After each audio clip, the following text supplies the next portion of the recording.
may I invite the people for the panel, and I'm going to introduce to them, and then I ask to my colleagues here to maybe set the table for them, because as mentioned and introduced by Martin Paul, the mayor of the city of Maastricht is present. May I introduce you, Annemarie Strake, welcome, good to have you here. Like Mieke, Damsma. The table will be put here. Alderwoman for Student and City. Jill, we saw you already, Jill, as president of the Maastricht Student Council. Leo Penta, please stay where you are. Stand up, at least. Martin Paul, please join us. And, of course, chair of the University Council, Professor Dr. Kingma. Please be, maybe you feel more comfortable here. Let's make this nice and cozy. I don't have coffee, but maybe some water. Come and be standing over here. That's maybe better than leave the chairs. I think that's okay. Thank you. Thank you so much. Now, there are some microphones coming, but maybe I may give you, as mayor of the city of Maastricht, for the first drinks, come a little bit closer. That's nice for the video, because we are on live stream. We say hello to everybody who is following us via the internet. There are some microphones coming, so you will have your own mic in a moment. Mayor Strake, there is energy in the room, isn't there? Definitely. You can feel it. You can hear it. You can see it in the eyes of the, well, I would like to say children, but that's not a good word. The pictures. The youngers over there. It's amazing. Yes, very inspiring. Yes. And is there one initiative that really struck you, that you say, whoa, I didn't know that this was the case and I love it, or it's a good idea? Is there anything in particular? Well, there is a risk that you devaluate all the others, but the thing that struck me most maybe is the pitch about the refugees, because they move you anyway. So it's very important that we try to make connection with them. That university does that, and I think that's very touching. Yes. And that is also striking because it's also such a big issue on your desk. I can imagine. That's what I mean. That's what community bothers now. We don't know what we have to do because the problem is really big and it's getting nearer to our place, our community. So it's very important to think about it and try to connect to it, to the problem and to the people. Yeah. Mieke, Damsma, it's a wonderful thing in this municipality. We do have an Alderwoman just for, well, you do a lot of things, but among all that, you are responsible for that relationship with student and everything concerned with the student life and the University of Maastricht. How would you describe the relationship at this very moment between the municipality of Maastricht and the student community? Well, I think first I'm very proud that I'm being the alderman of a student in the city for the first time, and it's so important that in 1.5 years now we structurally have so many things to do with each other, and it's working. And also there are something, the International Students Club, I find it for me personal as a important pitch, because that is what we need for all the students, that we have a mindset that are so many citizens are not coming from Maastricht and looking for something in this beautiful city to be welcome and be not only a guest but be a citizen. And with a university and with South and all of the international and education organizations, we have a structural time for looking what is needed here for the students and also for the international and for the university and South Hogeschool, but also to be, as a municipality, the spider in the web to make this city one where everyone is very welcome. And that is that I'm so proud that now structural being an alderman and being the spider in the web at this municipality. It's a responsible function. Yes, I'm feeling so responsible, and it's a very beautiful responsibility. A challenge, yes. Mr. Martin Paul, now we learned about 12 initiatives, and yes, it is true, we could have taken 12 others. Well, yes, I think there might be 24. I don't know how many initiatives there are. But now, how are we going to make this a sustainable structure? Because we can continue this way, and then everybody is giving all the best they have and all the energy they can offer. But how can we make more of a structural, sustainable community? Well, first, of course, that's the topic for today, and the first question is, who is we? Yes. Is it us that say, okay, form a community, please, or we order you to form a community? I think the key question is, and I've seen a lot of, and I know, of course, I knew a lot of these initiatives. I know many others. Each one in itself is great. The question is, and that's a question we have discussed together as a group of different people. How can you make it not only sustainable, how you can create some sort of association or network of community engagement? Because what I also noticed is not only that a lot was interestingly focused on applications, electronic, digital technology, but also there's a crossover with a lot of different initiatives. And could you make them more not only sustainable but also more influential if you would find a way, and certainly that's what we hope to hear from Leo Penta this afternoon, to organize this in a way, or help them organize it themselves, should I say, to really form a community platform. I think that's a bit of the question for today. Yeah. But then themselves is more ourselves, or not? Because then it's like you started with who's we, then who's themselves? Well, it should be, there should be no difference between we versus them. Okay. It is one community, if I understand correctly. We all live in the same community, we're all part of it in different functions. And how we're building these bridges and how we can kind of find this joint, I call it platform, or this joint area where we can communicate and enhance and stimulate each other. Yeah. Mr. Kingma, but also Jill, later on, I would like to bring back one important sentence mentioned by Tim from Aarhus, who said it was Maria, one of my neighbors, who asked, hey Tim, what would you like? And that's a bit the key word from Professor Penta as well, that we are not talking about people, but we really ask them, what is it you would need? And what can we then do together for each other? Is that a question which is difficult to ask? Are there enough possibilities to meet, like you from the University Council? Of course you know what's happening, and you know a bit what is the rumor and what is the emotion and the temperature. But really asking, what is it that you need? Is that a question which is often enough asked? Well, like you said, it's all about communication.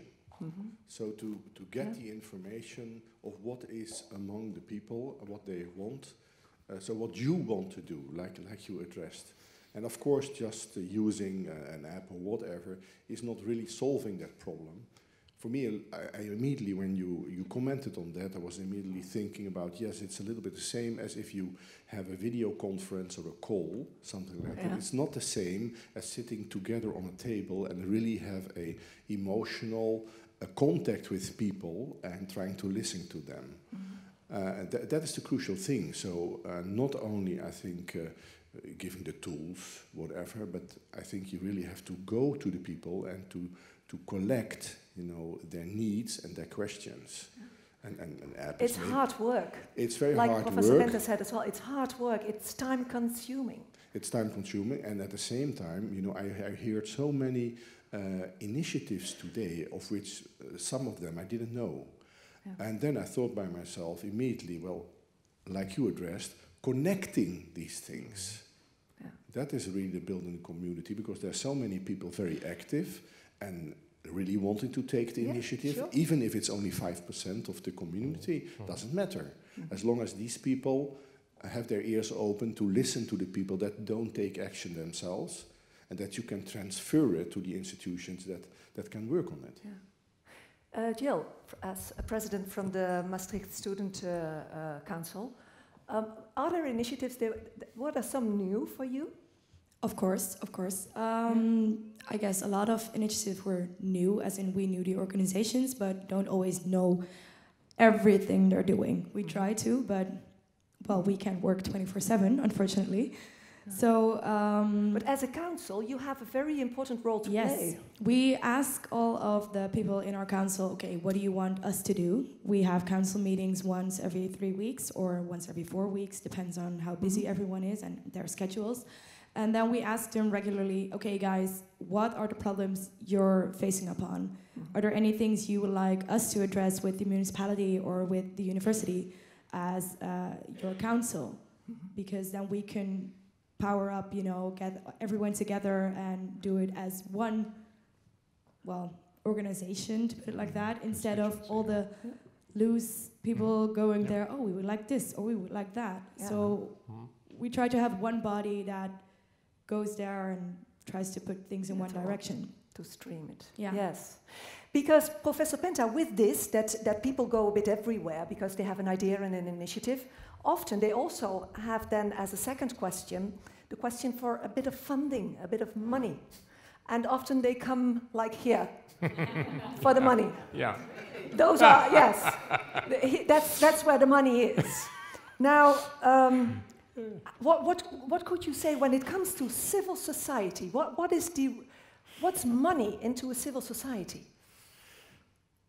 Well, I'm going to say something probably that you don't like to hear, but I would rather see civil society funded separately from municipalities and government, funding partly from itself, because everybody has a little bit of money, not a lot, and perhaps also from the private sector, but mixing different money and not everyone, or not one source funding everything. And I think the more self-reliant that civil society can be, both with the time and the energy, but also with a bit of money. I mean, when we build a community organization, when the groups come together and found that organization, we ask them to bring two things. The first one, of course, is people, to bring their active members and participants, but we also ask them to bring a little bit of money, so that a portion of the budget is partly their money. You know, in English, there's this phrase about having skin in the game. And that's usually in a financial form. If you have also some money in this, you follow your money. You don't just put money in, especially when money is scarce. So that's another way of guaranteeing a certain amount of accountability as well as sustainability, and makes it possible, I think, to be somewhat more independent.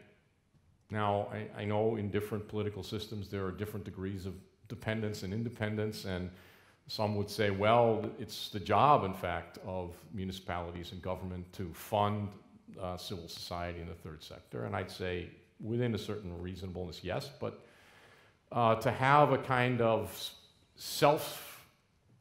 at least self-confident civil society, I think you also have to deal with the issue of some money coming from civil society itself, or from foundations, from the private sector, and from members of civil society. And occasionally then for projects or programs, that's a different story. Then you can call on the government in some fashion, public money, to fund some of those things. Now, I'm looking in the audience, in the room, also there on the platform. Is there anybody who has a question to one of the panelists here, or to Professor Penta, or here downstairs? Here downstairs, you may just yell, and up there we have a colleague with a microphone running around. There she is. Is there anybody who has a remark? Somebody said, well, yes, go ahead, just talk, and I will repeat it for the live stream as well.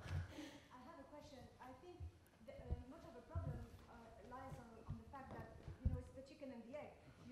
If you want to get people, you know, answering your question, saying what is preoccupying them, you need this person or who's going to ask the question to feel that the question is going to be taken seriously and something is going to be done with it, because you are giving something that, you know, that is really, that matters to you.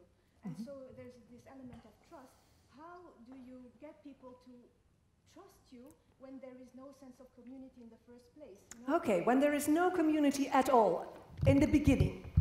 And then that's the chicken and the egg discussion, because you need somebody, but you need to trust the one you ask it to or tell it to, that your question or demand is taken seriously. Now, how does that work? If we're talking from scratch, what's the first step? That's a bit what you mean. If I could say a word to that, I mean, I think that's the role of a very special kind of professionals, that are the kind of people that we call community organizers. They have different names in different contexts, but those are people whose job day in and day out is to develop trust and to encourage people to come together, not just as individuals, but to, in some form or other, come together in their own interest, but usually then in the wider interest of the community. And I think you need people doing that. And my question is, maybe before in society people did that sort of automatically, or some people thought it was their job, but I see very few people in our society today who see that as their work, and as worthy work, and as work that ought to be also financed, but and work that needs to be supervised and trained and developed. Who is out there building community piece by piece, day in and day out, for whatever institution it is? Should a university have people who are wandering around and having this task? Maybe. I think, I mean, that I come back to the point, not like what are you doing, it's really a task that we do together, and I think this institute that Leo Penta has founded in Germany is just training these people. Maybe it could be a task for a university, of a knowledge institution, to train community organizers, because I think one of the things I think I learned is that maybe earlier on communities were forming very spontaneously. What we see today is it's very fragmented. There's a lot of it is individualized. It's more like my individual problem, not our problem. And that we have to come back to the sense of community that was probably in a time that was television free and app free and iPhone free. I mean, I recently read this, I saw this photo which showed an iPhone, and then there was some fuzziness around it, and it said the fuzzy zone around your iPhone is called life. And I think having back connect to that life, you probably need in these days somebody that organizes this, and that's probably a profession, and this is what they're doing in Berlin, and I think in 70 other places in the world, and maybe that's something also we should think about in the Netherlands, because again, what we've seen today, the initiatives are there, the enthusiasm is there, the commitment is there. Is there possible to link it up, and particularly, is there something we're missing today? What are we doing if there's no trust, if there's distrust, if there's hopelessness? I also found this story about refugees very moving. I mean, we come from Germany where every night a home where these refugees are housed is burning. So I think it's also a task of society to expand to areas that you don't know yet. And I think indeed in these days you need to organize that. Thank you. You wanted to react on that, Mevrouw Damsma? Yes, because I think what we see today with all the pitches, there are so many people already connected. And I think about the chicken and the egg, also the connection, the coalition of the willing. There are so many people already. They are willing to be a society here in Maastricht. And I think that we have to start there and build it up.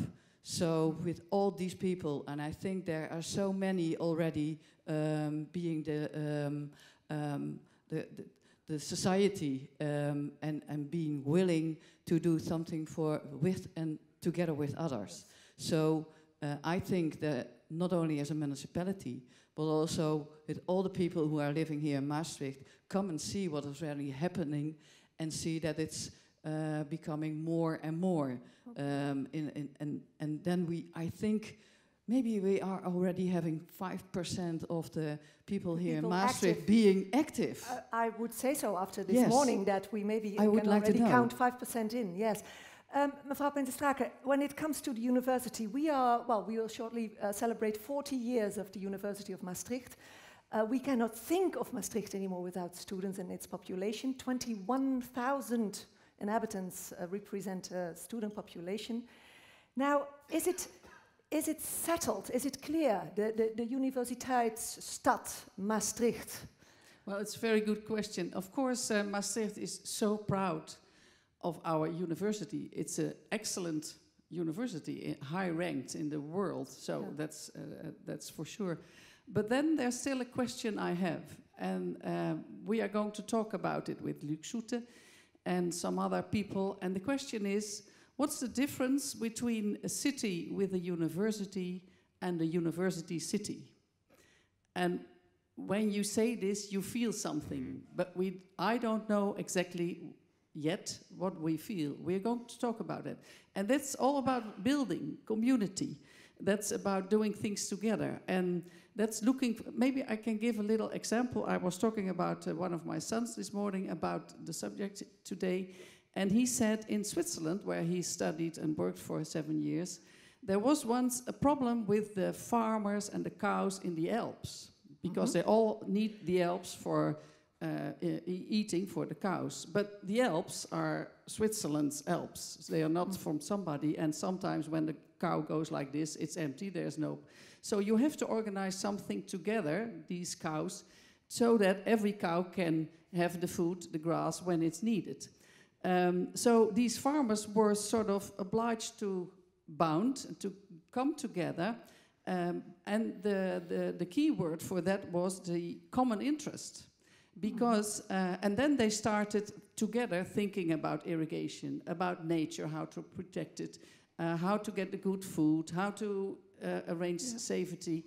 So that's what we are looking for now, I think, when we talk about turning the city with a university to the university city, is, I think, a matter of looking for this common interest and never lose it again.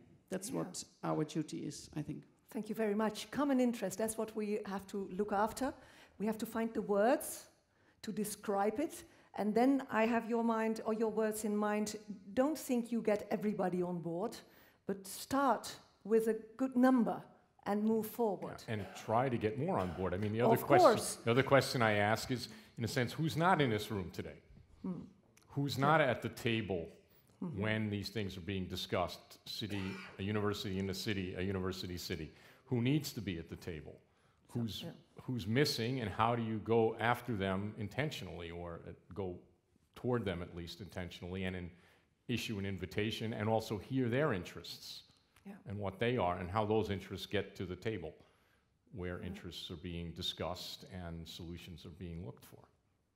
Wonderful. Another question. Somebody who wants to make a final statement. Yes, you are the one for the final question. My name is Tatiana. I'm starting health sciences tomorrow, so very interesting. Thank you for the very interesting subjects. But I was wondering, during my introduction day, as a university that focuses so much on health, I was not welcomed by healthy food. So maybe it could be a statement for the University of Maastricht and I'm really willing to set up something like that, to really make a statement, because in order to feel good and to function good and for the brains, etc., everybody knows that nutrition is the base, but I cannot find it. What did you think of the tea with the coffee? Huh? Yeah, that's nice, huh? No, I should comment on, although I don't look like a health food addict, but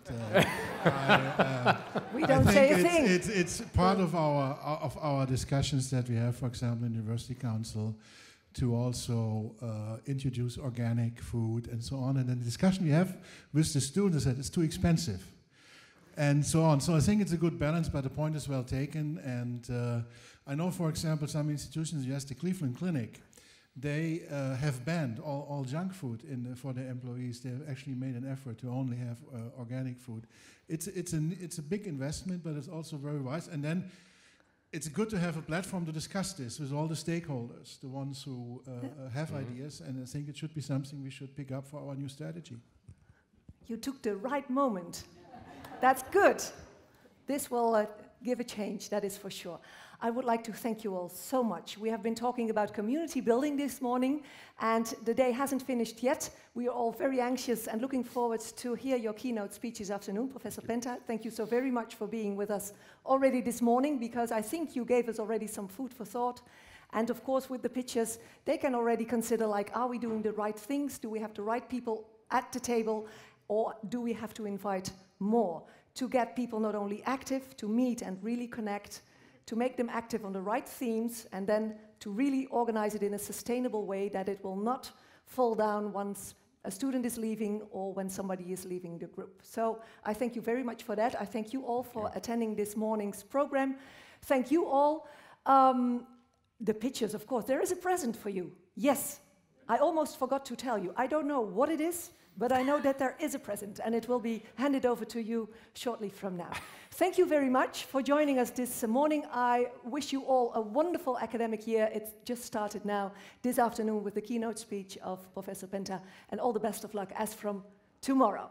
Okay, thank you very much.